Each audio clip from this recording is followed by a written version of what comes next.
श्रीराम. नमस्कार साधक बंधू भगिनींनो, चैतन्य उपासना या चॅनलवर मी सौ माधुरी कुलकर्णी आपले स्वागत करते. या चॅनलद्वारे आपण सोमवार ते शनिवार परमपूज्य श्री बापूसाहेब मराठे संकलित हृदय आठवणी या पुस्तकातील श्री गोंदवलेकर महाराज यांच्या काही गोष्टी व रविवारी श्री महाराजांच्या काही भक्तांचे अनुभव बघणार आहोत.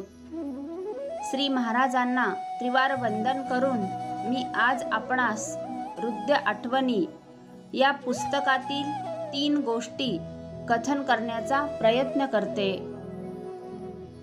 आजच्या आपल्या पहिल्या गोष्टीचे नाव आहे भगवत प्रेमाच्या प्रमाणात अंगी सहज लीनता येते.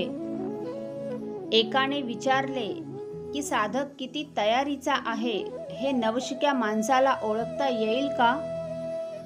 श्री महाराज म्हणाले, माणसामध्ये जेवढी सहज लीनता आलेली असते तेवढे भगवंताचे प्रेम आतमध्ये त्यास लागलेले असते असे निर्विवाद समजावे. सहज लीनता व विचाराने आणलेली लीनता यांमधील फरक कोणासही ओळखायला कठीण नाही. श्रीराम समर्थ.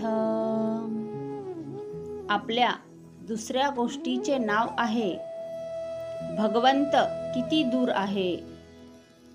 एका साधकाने विचारले की आपण साधन करीत असता भगवंतापर्यंत पोचण्यास अंतर किती आहे हे कसे ओळखावे? श्री महाराज म्हणाले, आपण नामस्मरणाला बसतो तेव्हा मनात प्रापंचिक विचाराने काहूर माजते. प्रपंचाच्या गोष्टी करताना मनात जेव्हा नामाचे काहूर माजेल तेव्हा समजावे की आपले अंतर थोडे राहिले. श्रीराम समर्थ. आपल्या तिसऱ्या गोष्टीचे नाव आहे कुंडलिनी जागृत व्हायची असते, करायची नसते. 2 जिज्ञासू प्रौढ स्त्रिया श्री महाराजांना भेटल्या. त्यांनी विचारले, शक्तिपात करून कुंडलिनी जागी करतात, साक्षात्कार होण्यास त्या मार्गाचा अवलंब करावा का? श्री महाराज म्हणाले, माणसाला बाल्य, यौवन व वृद्धावस्था अशा 3 अवस्था असतात. त्यातील यौवनावस्था यायची असते, आणायची नसते. तसेच कुंडलिनी जागृत व्हायची असते, ती करायची नसते. त्या दोघी म्हणाल्या, थोड्याशा बळजबरीने जर कुंडलिनी जागी करून घेतली तर काय बिघडेल?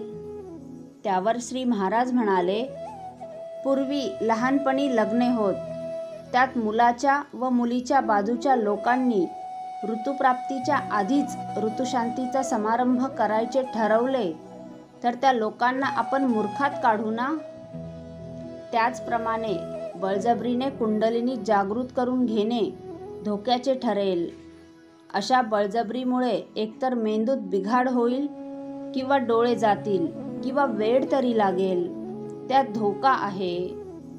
त्यावर त्या बायका गेल्यावर श्री महाराज म्हणाले, हा इतका सोपा उपाय असता तर माझ्या मंडळींना मी तो दिल्याशिवाय राहिलो असतो का? असा हिमटेपणा मी कसा करीन?